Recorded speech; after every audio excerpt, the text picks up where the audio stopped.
do you sustain being a digital creator when the average lifespan of a YouTuber or influencer online is 3 to 4 years? Rosanna Pansino, a YouTuber, entrepreneur, from overcoming this dyslexia and ADHD to becoming one of YouTube's highest paid creators.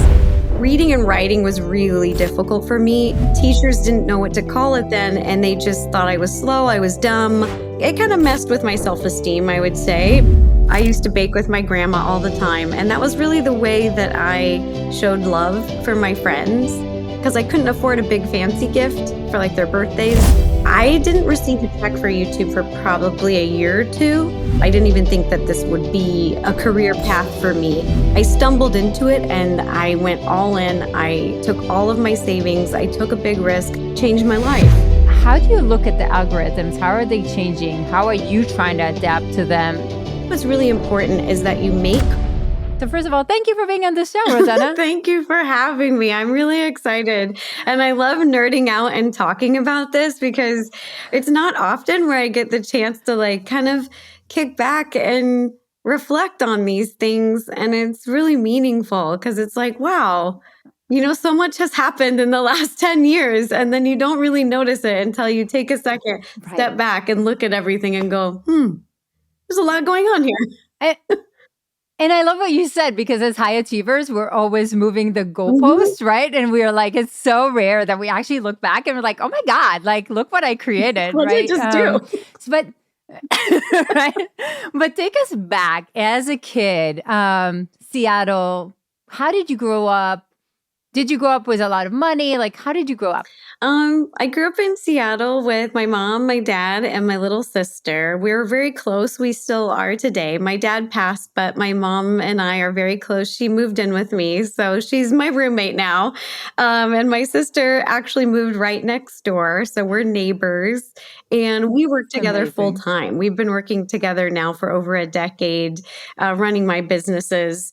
So she's just very analytical. So she's a great fit for me. My little sister is extremely, she's into data sheets, her Excel sheets. She's very has that beautiful, tedious mind that I don't have.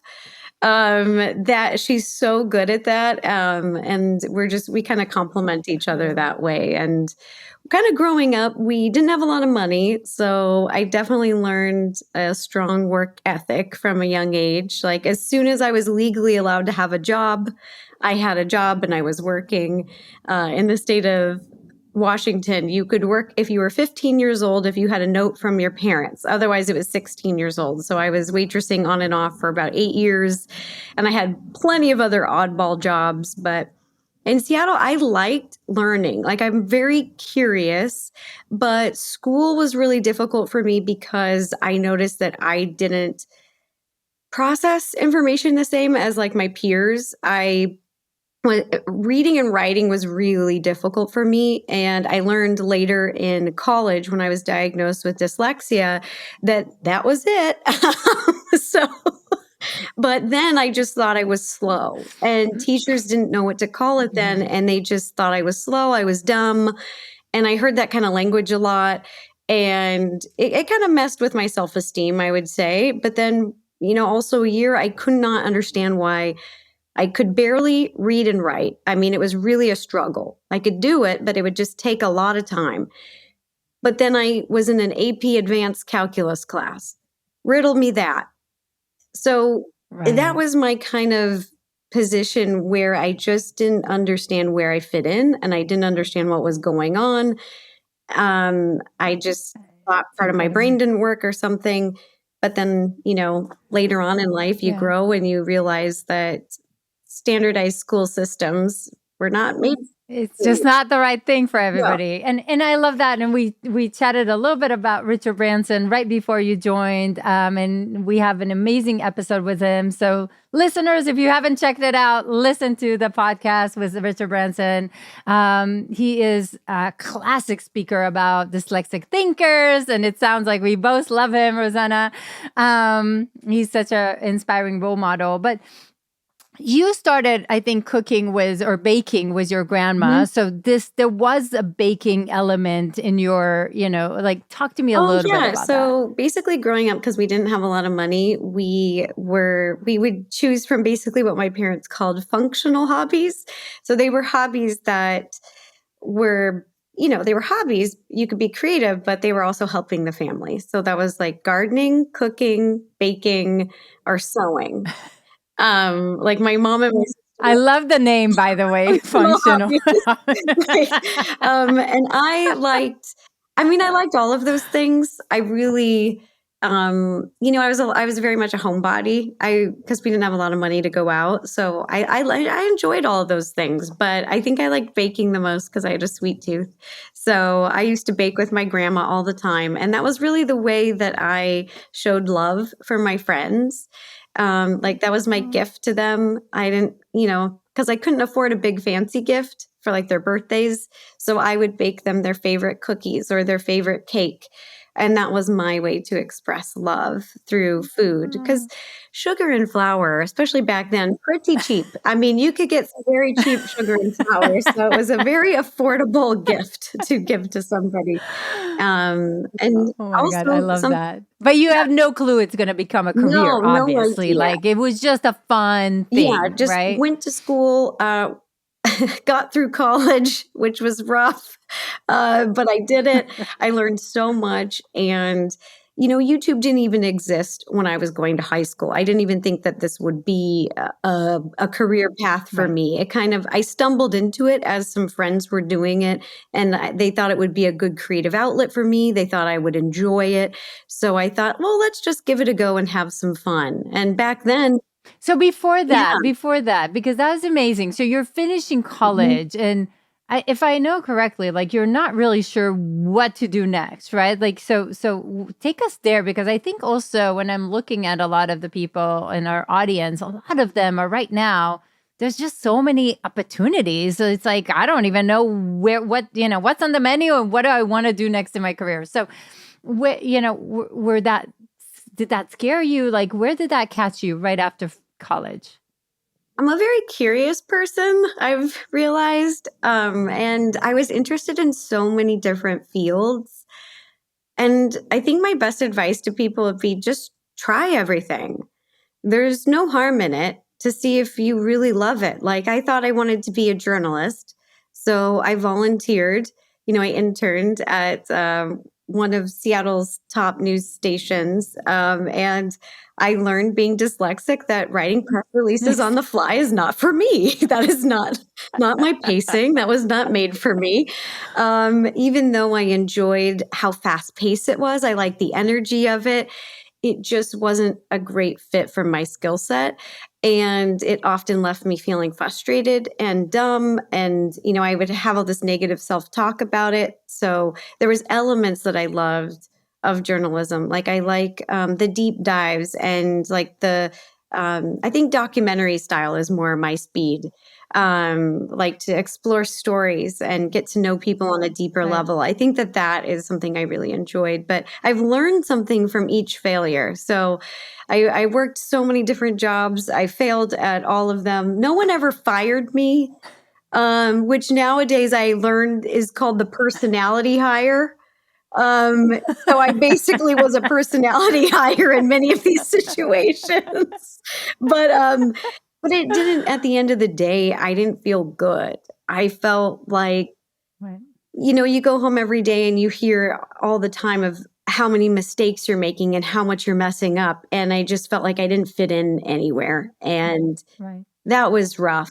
And and that sounds interesting, because it sounds really rough, but it also sounds like later, and we'll show it. It sounds like you picked the best pieces and you actually kind of stitched them together to what you're doing now, which is fascinating, because I can see like where you are in the journaling and where you're like, it's like pretty amazing to see it. But you decide to move to LA. First of all, why? And what did that do for you? I was working a bunch of jobs in Seattle. bunch of random jobs after I graduated college. I taught English in China for a little bit, random program. I was a dog sitter. I was a church secretary. I was a waitress, a go-go dancer. I mean, you name it, I've done it. It was A go-go dancer? I need to hear what that is. you just like stand on a platform and basically two-step. Like it's not well, for where I worked, it wasn't very risque. I was very just like you just bop. If you're seeing her on YouTube, like it's pretty awesome. It's so funny. It was Love that. yeah, my girlfriend owned a bar and I tried to be a bartender. I got my bartending license in the 2 weeks training and I was awful at it. I couldn't remember one drink order. I couldn't remember any of the combinations. And they had a go-go dancer who had gotten in a fight and quit. And she was like, well, look, Ro, you can't be a bartender, but you can try to be a go-go. And I said, okay, well, let's do it. So I just basically said yes to everything. I tried everything and I just was looking for a home. And I got a call from an agent in California and they said I was also a part of this Star Trek's largest fan fiction series that was being made in Seattle and it aired on TV. And I was a PA on the set and one of their actors quit. So they put me in there. And then, so that was my first little acting role. And an agent saw it and said, if you move to California, I'll take you as a client. And I was like, what? And they were like, we think you're good at this. And I was like, I have not heard that ever. Oh my God. That's so cool. What year is this? That was, roughly? oh my gosh, I'll have to look it up. 100 years ago. No, I'm Okay. But I have a picture from it too. I could probably send you as well. I have this really great That's photo. okay. That's so cool. I would love that. Yeah, I played Ensign Kelly, who was a That's love interest of amazing. Sick Bay, the doctor. So that was really fun. And so I moved here and I took, again, every oddball job I could get in entertainment to just get more experience being on sets, behind the camera, in front of the camera, really everything to, again, kind of figure out where the best place was for me. I didn't know if maybe one day I'd want to direct or one day I'd want to produce or if acting was for me. I just didn't know. I think it was just all new and fresh and exciting and I wanted to figure it out. And that's when I met some friends while working on some sets who were also creating YouTube content. And I was like, what's YouTube? What is this? I've never heard of it. And they said, it's digital media. It's this new video hosting site where you can post your own videos. They just rolled out a YouTube partnership program. So you can earn an income doing this. It could be part-time. It could, and it was really had just started, just emerged. And it was exciting and new and no one knew where this was going to go. So I started creating content on YouTube just for fun, to get more comfortable in front of the camera, to learn about lighting, camera angles, equipment, because I'm learning about all this stuff on sets that I'm working on. And I'm like, this is so fun and cool. And I was just vlogging my everyday life. I vlogged doing an earth cleanup day with my sister. That was my very first video on YouTube. We were just kayaking down the Duwamish River, picking up trash out of the river for Earth Day. I vlogged going to flight school. I vlogged just random stuff. And then one day we were having friends over for an E3 party. We have a lot of gamer nerdy friends. And I thought, let's make a themed cake because I love to bake. So I thought, let's make a Mario Star cake. I'll make little one-up mushroom cupcakes. And we decided to film it. And that was my very first quote unquote Nerdy Nummies. And after I uploaded that video, the internet went on fire. I don't know what happened, but everybody, the whole community was like, we want more of this. And it was the first time that the online community, I had ever gotten that response. And they just, hundreds of people were writing me and said, no geeky baking show exists online or on television. We need it. We want more of this. So every week I would just keep asking my community, all right, well, what do you want me to make this week? And we couldn't do polls back then. They didn't have that feature. So I would just actually look through the comments and see what people wanted the most. And then I would attempt to make that. And right now, you're still not with a fancy camera or anything. You're still with what, a flip phone? Like, how do you do now all I these use a things really right now? pretty Canon.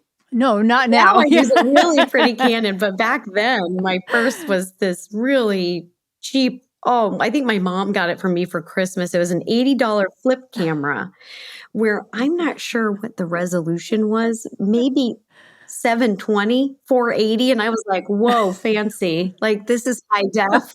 And back then that was. So, I mean, how funny. And yeah, it was Right. just, I learned as I went. And I think the scariest moment was when I realized that the time I put into it, I was getting results. My community was growing, and financially, things were returning on investment. So the more hours I was putting in was returning on investment. And that clicked in my brain because I had never thought to be an entrepreneur ever Wow. until that moment. That Right. is where I went, wait a Wow. minute. I can do this. I understand this. I can do this. And I went all in. I jumped all in. I took all of my savings. I took a big risk. I bought better equipment. I hired an editor because that was my bottleneck. And that's the kind of And I think the agents at that point, the agents didn't understand what you're doing, right? Like for them, that was like, why are you not focusing on TV and other things? Am I right, that is Rosanna? completely correct. I was making YouTube videos simultaneously while working on sets. I was working on the set of Glee full time at this time as a union dancer. So I was like a union Cheerio cheerleader, and I was auditioning a lot. I had booked 2 speaking roles pretty quickly. So, I'm not like a Meryl Streep, but for just getting started, I was already Yeah. working full time, and I had full health benefits because I was on so many union shows. So that stability is something that just in entertainment, a lot of actors just crave. And that was my goal, Right. was to be a full-time someone working in entertainment so I wouldn't have to waitress or anything. And I didn't. That goal was achieved. I didn't have to do any other side jobs. I was just doing entertainment gigs. And I was just So the YouTube was paying the rent and giving some stability, and then this was giving another set of stability. no, Is that how you saw it? YouTube didn't even I didn't receive a check for Okay. YouTube for probably a year or 2. 'Cause there was a Okay. threshold. So, and I don't know what their threshold is today. I'm pretty sure they do have a threshold still, but I heard it's a lot more lenient now than when it was when I started. So I was creating Right. content online, and I could see the community growing, views growing, and financial opportunity because of the numbers, but I hadn't hit the Mm, threshold yet. got it. But I knew it was headed there. I could feel it. And that's where, I didn't tell my dad. That's where I didn't tell my parents that, "Hey, dad, remember how I saved 10% of my paycheck my entire life? Well, I took that nest egg, and instead of buying a down payment on a home that I've worked my whole life for, I'm gonna throw it all into this YouTube channel." Um, But nobody knows but what it nobody knows is. what it is, or, we didn't know. It was just I had Right. just a really good feeling. And, That's so I had more incredible. It was stability. mainly cats videos. Yeah. Like honestly, like initially it was like cats videos. Yeah. Like the fact that you had that hunch is and that conviction, that was amazing. So tell me about the day that you Ugh. decided, okay, I'm going all in and I need to like, do I want the stability and the comfort, or am I like leaping into this like unknown world? Yeah, I would say that I made the decision, but really my agents at the time, I think that they guided it and they kinda made it for me. Because they sat me down for a meeting and they gave me an ultimatum in person, and they said that, this was a time where new media was really scaring traditional media at the time because Right. it was rising, and they were like, "What's gonna happen? We don't know." And I was like, "It's gonna be fine. You guys are still gonna be making all the shows, just distribution is gonna change." And no one was listening to me. It was like like they just couldn't Right. see that, and everyone was all up in arms, and they just said, "You need to pick a lane. You can either keep working in traditional or new media, and you can't have both." And I said it was short-sighted. I thought they were being silly. I begged them to just look Amazing. in the future because I said, "I think these things are gonna complement each other. I don't think I think it's a great tool." I told them, the only commercial I had booked that year, this big Sony project, was because the casting director's daughter liked my YouTube channel. So she felt really familiar with my content and how I would perform. So I was like, see, it's a huge asset. This is a tool. These are working together. This is a beautiful thing. And they still, They couldn't yeah, see it. I mean, they made the decision for me. So 2 weeks after that meeting, I got a letter in the mail, a letter, hand typed, signed, that they Amazing. dumped me from the agency. And I meant to ask this at the end, but did you ever go back to them and say, kind of like the Pretty Woman, big mistake? Like, did you it ever was like actually go huge. back No. to this thing? No, but I should have. That would have been a moment. I mean, that was the Pretty Woman moment, right? That's when you go back here, a big Such a mistake. Pretty Woman. Huge. No, but I never talked to them again. They did reach out later wanting to do lunch, and I didn't respond. I think that I just really decided to just keep people in my life that have been supportive. And I did have a really good moment, though. I had a Pretty Woman moment where we were driving. I was doing this morning show on the back lot of Universal Studios, and we had just wrapped, and we're driving back home. And I said, Mike, pull over. That's my boyfriend. And we pulled over, and he goes, what? And I said, I just need to take this in, this moment. And I started crying, and I looked, and there was my old agency, the building of my old agency. And right above it was this huge billboard for my YouTube original show that was coming out. And it was just floating right above it. And I still have the video today. And it was just this like trusting my instincts, like this is why you trust yourself. This is it. This is the moment. And I'll never forget that moment. It was big for me. Yeah. It sounds incredible. So let's go there. So you're starting these like really, basic YouTube videos. You're seeing, that clearly the community loves it. It doesn't make money yet. Now you have to make money out of it. Like, what does that shift look like when you're like, now you need to bet everything on this thing, right? Like it better work. So how does that shift go? That goes to living in a house with 6 people, a 3-bedroom apartment with 6 people and 3 cats. I'm sleeping on a couch, and I am just, in startup mode where you are just every second, you're working 7 days a week. You're in starting in build up. And I did that for 2 years straight. And then after 2 years is where it started to financially take off. And it became more than a part-time or full-time job. It really became a career and then developed into a brand. And it changed my life. And I learned so much, not just about YouTube, but about becoming an entrepreneur, like how to build a startup, like kind of the process. And I learned that building businesses is all about building systems. You just create systems. And I'm really nerdy. I guess I like doing that. I really enjoy this. And I'm really curious too. So I like to figure out what wasn't working and then play and figure out, okay, if this doesn't work, then we'll figure out something that will. So I think I just find a lot of joy in the problem solving like that. Like it kind of excites me. It feels like an adventure. And amazing. And why the name? Nerdy Nummies? Nerdy Nummies? It was so funny. Yeah. It was either going to be like geeky goodies, because it was a lot of things that were based on like video games, comics, and things that were really considered, people called me geeky for liking or nerdy for liking back in the day. Like it was nerdy back in the day if you played video games at your computer and you were into comics. And now those things, geek very much became chic. It went more mainstream, where now there's all these Marvel superhero movies, but when I was growing up, that was not the case. And especially when YouTube was first starting, that was still not the case. I remember like this very cool time where Felicia Day, this geeky actress who I adore, she was really at this pivotal moment of like where geek was becoming chic. And I just remember her face as like the poster of like geek becoming chic. And it just, love that. I adore her. She's amazing. That was it.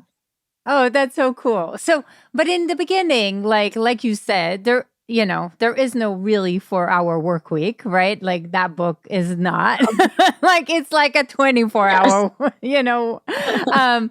and you need to put all the hats on, right? Which I think is really, really hard for entrepreneurs. Like I think they don't realize they come from a certain passion, but they don't realize, wait, now I need to do also the sales and the marketing and the partnership and the editing.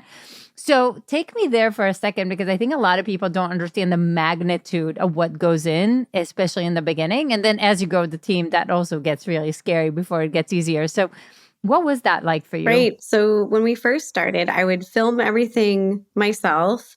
So come up with the creative concept, get all the materials and supplies, actually shoot it, film everything, then be on camera talent, and then be the editor afterwards, and then figure out ways to market and promote it and interact with the community once it came out. So you were kind of basically a one-person production company. And as time went on, we were able to add to this one-person production company and become like a 10-person production company. And today, I think there's about 10 of us, and we keep it really a skeleton crew. I enjoy working with a skeleton crew because we're all very knowledgeable at very specific things.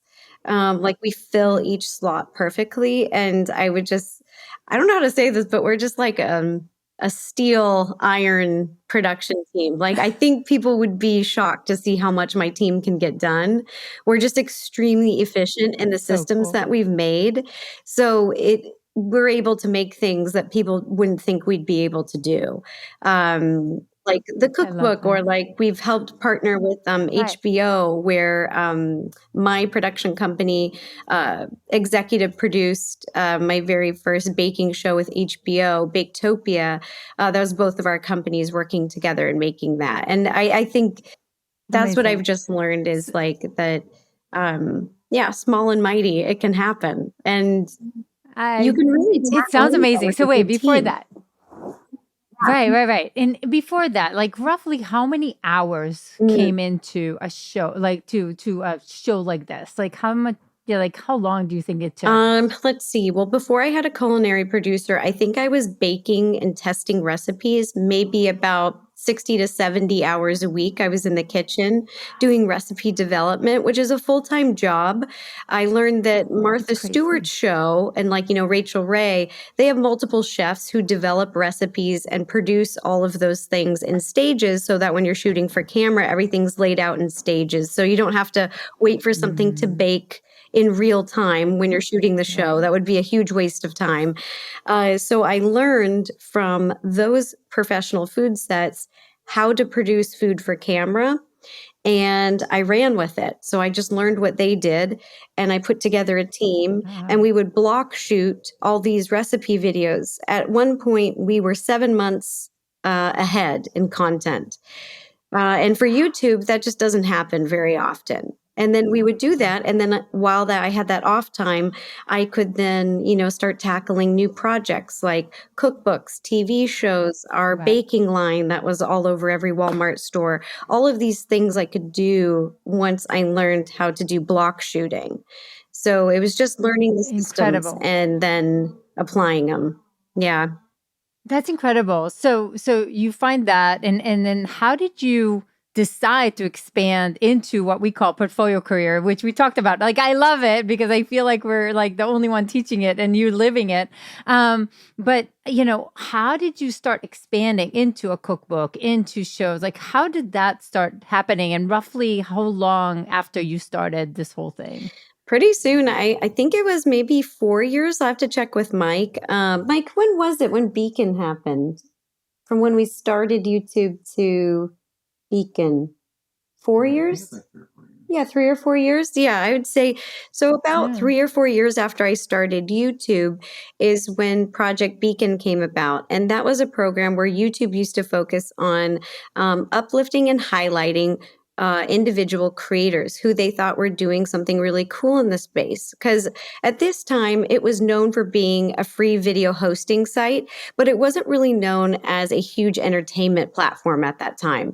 And they were trying to really educate the public and media, traditional media, that we weren't just silly cat videos anymore, that there's people on the platform who are incredibly talented musicians, comedians, fashion gurus, makeup gurus, cooking and food gurus. Like they're Rachel Ray's, but we're just on YouTube versus on traditional. Right. And so they took a handful of people and they put us on these press tours and, all over New York. And they set up all these interviews. I was doing interviews at CNBC. I was on the New York Exchange stock floor. What was I doing there? And I was educating basically journalists about how YouTube works. And why it's Amazing. just not silly cat videos anymore. It's really evolving and changing, and entrepreneurs are flocking to YouTube because it's how you can really build businesses. It's just such a great ground to build because it was my home base. And then from it, I built so much from it. And I really just owe my life to Susan Wojcicki. A former Right. CEO of YouTube, she handpicked me out of a crowd of thousands and thousands and thousands. I had never even met her. And she asked if I'd like to be a part of this program. Changed my life. I still get emotional because I miss her so much. I know. She just really believed in the good that YouTube could do for the world, and she really supported creators, and she just had the same values in business that I do. Like, I know it's about numbers. I get it. Business is about numbers. Everyone wants to get the good numbers and be in the good profits. That's good business. But it's also about people, and I just feel like Susan got that, and Right. I just really admired her. I miss her a lot.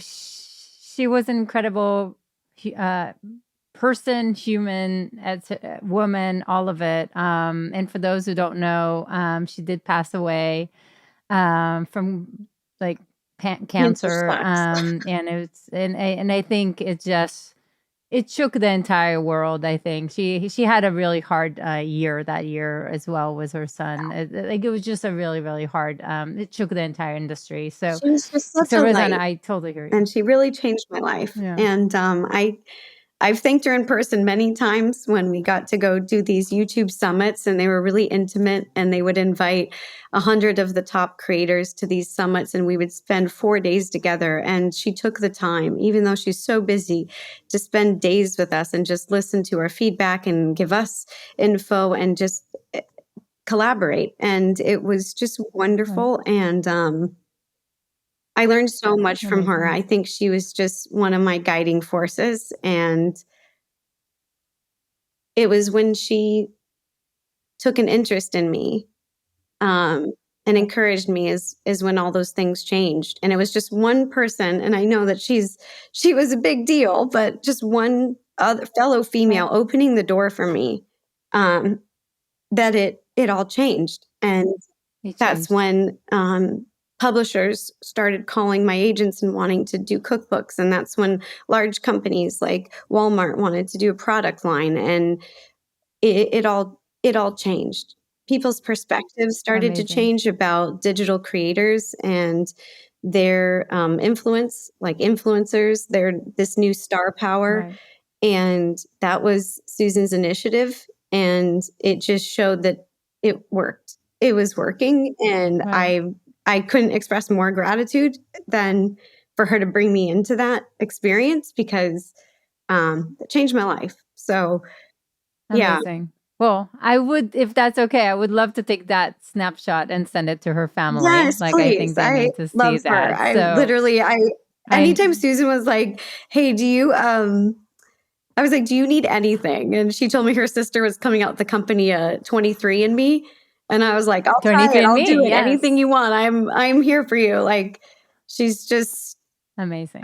she's my light. Amazing. Yeah. Aw, that's amazing. And speaking of hard moments, let's go there for a second if you're okay with that, Yeah. Rosanna. In 2019, you had your own share of hard years. And I think we all do. It's almost like a muscle we need to go through to prove ourselves or something. But can you share a little bit and how did you cope with all of it?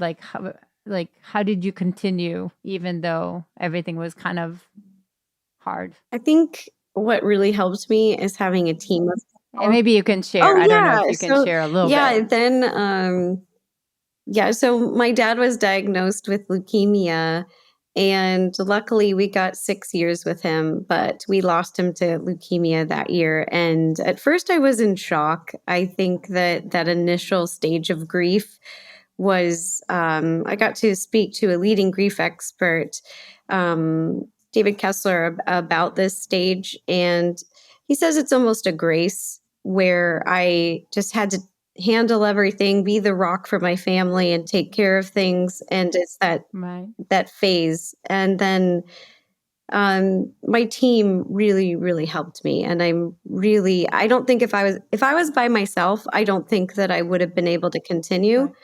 It really does take a community, like a village. And those systems that I set up in the business are the same systems that saved me.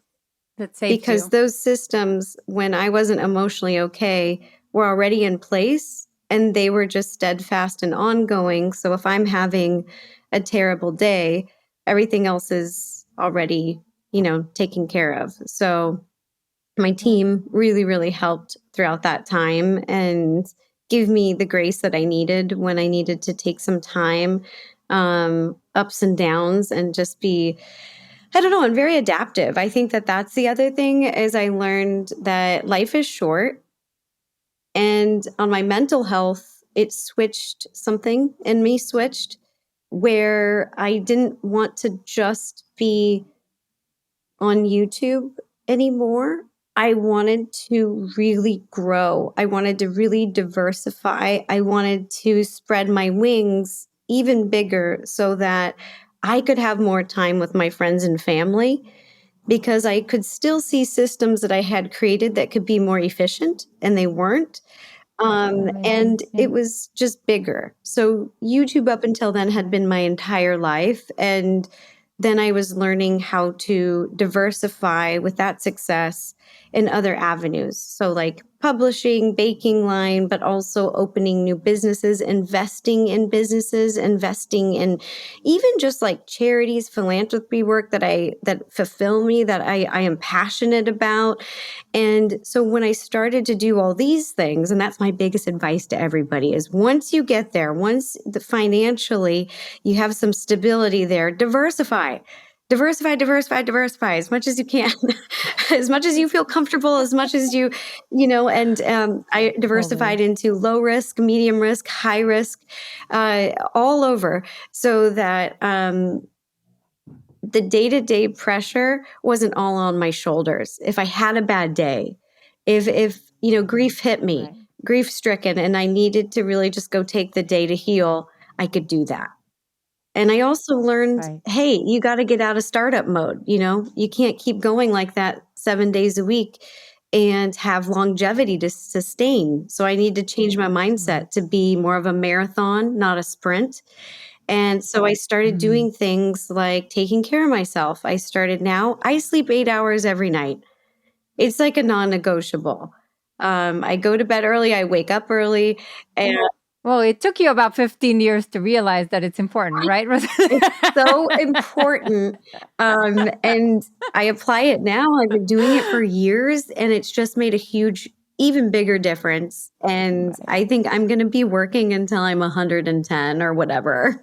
But it's because I want to be. I'm always going to be doing projects that I enjoy, that fascinate me. That's a big part of it too. A lot of the questions I get asked this last year was sustainability. Like, how do you sustain being a digital creator when the average lifespan of a YouTuber or influencer online is 3 to 4 years? That's the average. And we've been doing it for I don't know how many years. Michael, what year are we on? 15? 2025? It sounds like 15, right? Gosh, geez. But something that's really helped with is not doing burnout. Knowing what you can handle and then creating systems for everything else, taking care of yourself, eating good, exercising, getting enough sleep, and then also diversifying. Because when you do all those things together in that combination, then you don't sweat the small stuff. The small stuff is literally small stuff. For example, the best example I could give of this is because we're so diversified at everything, if I upload a video and it gets 1,000,000 views, great. If I upload a video and it gets 100,000 views, I can tinker with it. And there's no stress and anxiety that comes with the performance and views, that analytic, because I do understand that over time, algorithms change. They're always changing. There's different metrics we need to meet. So what it does is it allows me to, if I see something that needs improving, then I have the time and the space and the freedom to really tinker with it, play with it, And see what I want to experiment. do to fix it. Right. Versus there's a lot of, especially youth who are entering being content creators, and all they're doing is their one YouTube channel or their one TikTok, and that's their one focus, and there's nothing else. And so all that matters to them is Right. views, views, views, views, views, and they get so stuck on it, and they get so anxious and so stressed and have burnout, and it's singular focused, and they really can't Right. step back and see a bigger picture. And that is just Right. my biggest advice to every content creator, every entrepreneur out there, is as soon as you're able to get out of startup mode and step back, Right. do it and build systems and do diversifying, because then you will laugh. I mean, now when I upload a video, it performs well. I'm like, wonderful, noted. And if I upload a video and it is performing a little less, I go, let's take notes. Let's go tinker. And there's Right. no stress. It's just all fun. So I think, But let's talk about that for a yeah, second, because I think what you're saying is really, really important. But on the other hand, the algorithms move so fast and it's so hard to catch up. And it seems like if you're not paying, you're really not going to be paid to pay attention. So it's like, and you're running into this like full cycle, full gas and neutral. Like, so how do you look at the algorithms? How are they mhm. changing? How are you trying to adapt to them? Talk to us a little bit Oh, about this is it. so fun. I love talking about this kind of stuff. So, YouTube's algorithm it used to focus more on uplifting individual creators as a whole. And now it's really focused on individual videos and very strict metrics that you've got to hit. So each video, it's got to meet these metrics or it won't get sent out in the algorithm. And it's much more strict. And what I would also suggest to people, if they're creating content and they realize that it's not performing well on one platform, go post it on another platform. I'm telling you, play, explore, get into it, because this is so exciting. Because I'll upload a video like on YouTube, it'll get 1,000,000 views. I'll upload it, the same video, maybe on Facebook, get 20 million views. So the algorithms on each platform are different.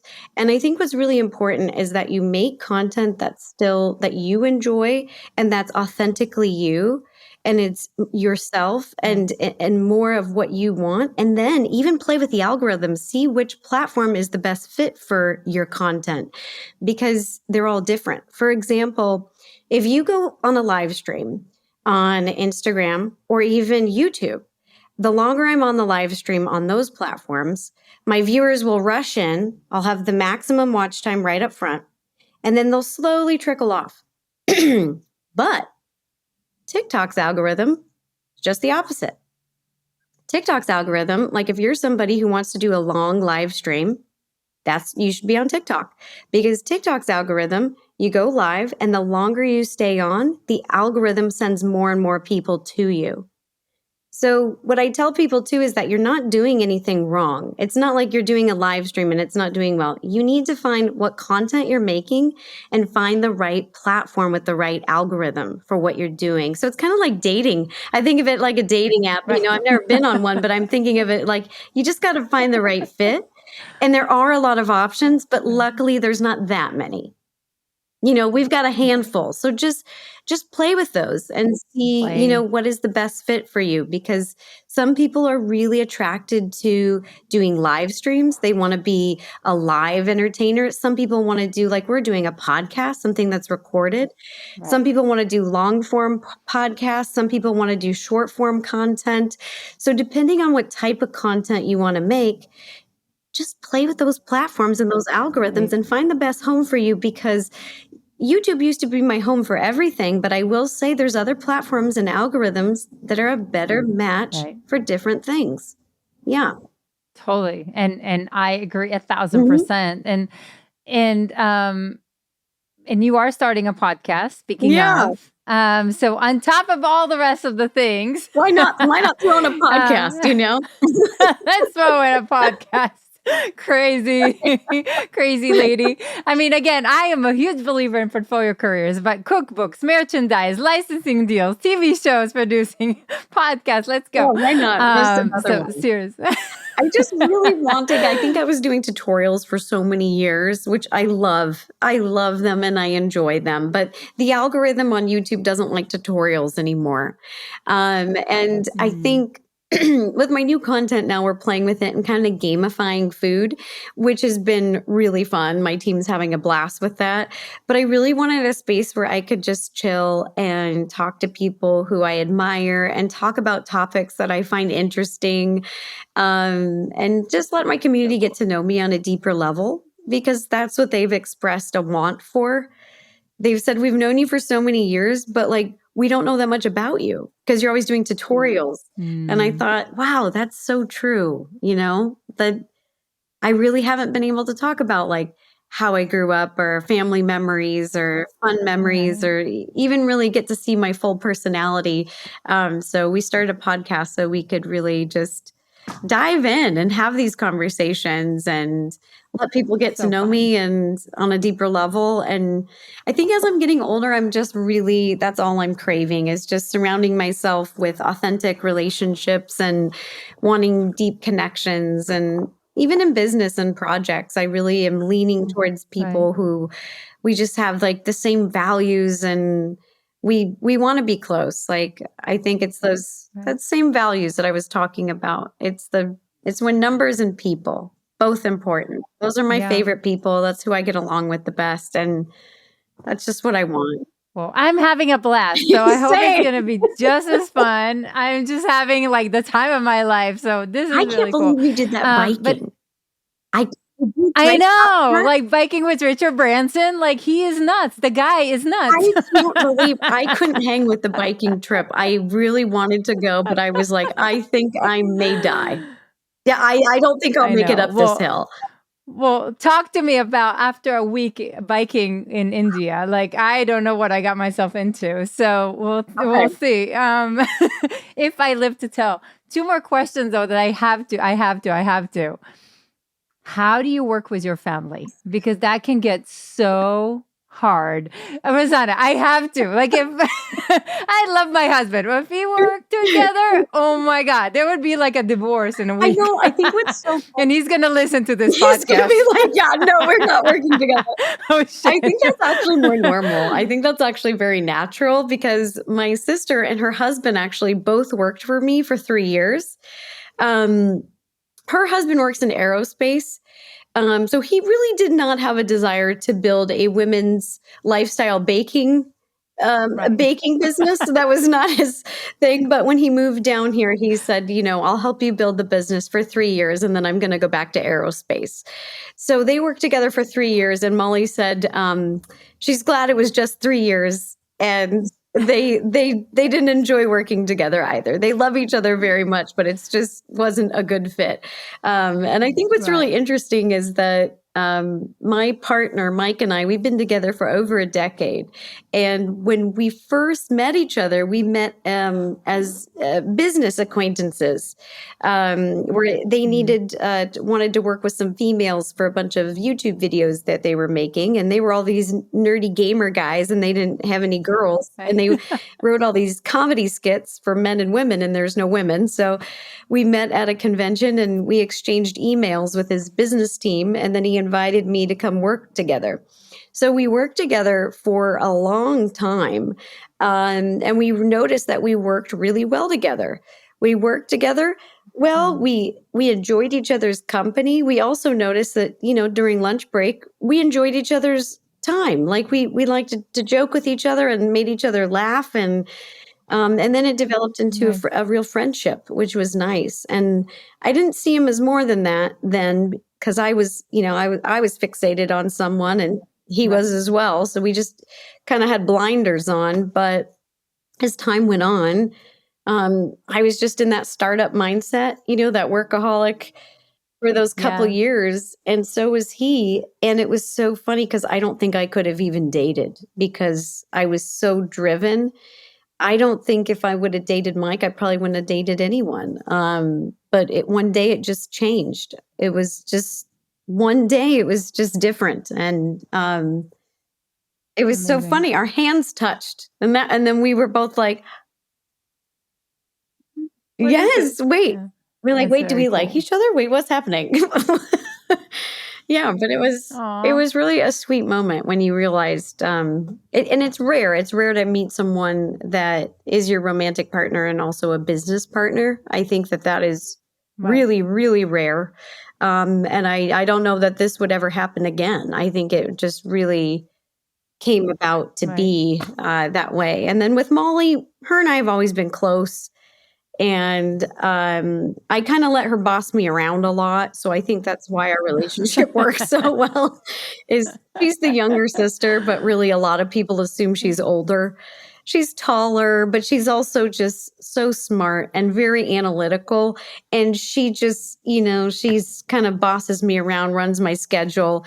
And then I am very creative. I get big ideas. I can put systems together, but I am not the best about the day-to-day. I really do need my team for that. And my sister's just always been that person in my life. So then working together in that way. So a secret question. Yeah. Which secret is funny. But do you not afraid that, you're in charge of all their salaries? Like if that goes bad, like that can get really scary, I'm thinking. Yeah, no, I'm not really. I don't really think about it because I'm trying to think, well, when YouTube first started being financially successful, I'd say like when I first started making money on YouTube, I felt very uncertain because I didn't know if we're trailblazing. No one's ever done this before. No one's ever been an influencer before. There was no playbook. There's no rule book. We're making it up as we go. So that was when I was very nervous. I was really nervous in the very beginning because I did not know what to expect. And I didn't know if this was going to be a long-term thing. That was when I was the most nervous to basically be responsible for other people's livelihood. As time gone on over the years, and not only YouTube developed, but then all these other social media platforms and ways to generate income. Like there's so many different ways now, and it's just incredible. YouTube has memberships, live streaming. They have Patreon. You can do merch now. You can do direct sales onto YouTube. It's the amount of ways now that they have come up with to diversify income even is just incredible, but it wasn't that in the beginning. I think in the beginning I was the most nervous because I did feel responsible for everybody and it was like this new venture. It was also motivated me to work really hard because I didn't want it to fail because I felt like people were relying on me. Now it's a lot different because things are so spread out. There are so many ways to earn income online. It just employs so many people. It creates so many jobs, the internet. It's just incredible that it's really changed my mindset now. But I would say I was the most scared in the beginning, girl. I was very nervous. When my sister was interested in coming to work for me, I was the most nervous when we were first starting because I didn't want to let her down. I love her and I didn't want to do that. And now it's just grown so much. Yeah. Incredible. I love that. Oh my God. So last advice to your younger self that you wish you'd known or you've done something different. So many things. Oh my gosh. I could literally just make a list. I was joking about this with my friend just earlier today, actually. Like if we could write a letter to ourselves, send it back in time 20 years, what would we tell ourselves? Oh, I want to hear that. And there was like so many things. One would be take better care of myself from the beginning, meaning sleep enough, eat good, just better care of yourself on the daily. And then the biggest thing that I've learned is that the people that you keep closest in your life, like closest to you, affect you the most. And I didn't realize that for decades. And that is just the most important thing that I could tell anyone, and I would want to tell myself, is really create the environment, create your tribe. Like, you want friends who are supportive, encouraging. When you're down, they're gassing you up. You want all that positivity. The people you have fun with, that's who you want to keep near and dear to your heart. And I wish I could have gone back and told myself that years ago, because I have a big heart and I love people. And I think I always try to see the good in everyone. And I think because I always see the potential for people, I'm like, oh gosh, if just these things didn't exist, that your potential to fly could be, and I just hold on to those things and these relationships that, they aren't the healthiest for me, and they aren't positive for me, and they're negative, and I just don't want to give up on them because I'm just that fighter. And then I realize now that no, the people closest to you truly affect you, like on a deep level, not just business, but like your mental health. And so, so just be more thoughtful of that. Just really, that's important. Oh my God. It's huge. I love this so much. It will change your life. Change your life. If you change that circle, changes everything. I know. Changing your life, changing your circle and the people around you changes everything. I wish I knew that as well, way earlier in my career. Like, come on. And I think another thing that you said, every time we say yes to something, no matter what, because we want to be the nice person, we don't want people to think about us, we say no to something else. And the question is, what are we saying no to? And I think that is just like, I didn't realize it because I wanted to be the good girl, but I was saying no to my dreams, or no to possibilities, or no to other things that were holding me back. So I just love that, Rosanna. Oh. It's the people pleasing. You start teaching yourself to not do that and go, hey, step back and goes, is this actually good for me? Is this healthy for me? Yeah. Is this creating more stress in my life, or is this making me more anxious? And then when you do that, your life changes, and I can't believe it. I just had John Annecy on the podcast, and he literally says, haters means that you are relevant. And I'm like, oh my God, this is so good. I love it. There's a comedy sketch that this comedian, Cat Williams, does. And it's a joke where he jokes, if you have 10 haters right now, good, but by next summer, you better have 100. Because your goal should have 100, because it means you have a voice, you have an opinion, and when you don't have one, no one opposes you. There's no beef, and it usually means you're doing something right. That's ruffling the feathers of somebody else. So it's pretty. I like your example better, Rosanna. But I also love Cat Williams. So I can't help it. I love it. I love to laugh. I know. Yeah. So cheers to many more haters, Rosanna, for both of us. Hey, thank you for the super fun, inspiring conversation, and cheers to continuously doing fun, incredible life and meeting incredible people, and just all the experiences and the impact that we can make. I love it. Thank you for having me. I cannot wait for the future. I think I'm going to be leaning more into entertainment, but also into, helping people with who are dyslexic and have ADHD like me. More episodes that you're going to love are right around the corner. So definitely make sure to click the like button and subscribe to our channel. Also, who in your life should see this today? Do share this with them. This will inspire and help those you care about, and helps us continue to bring amazing guests. And I will see you there.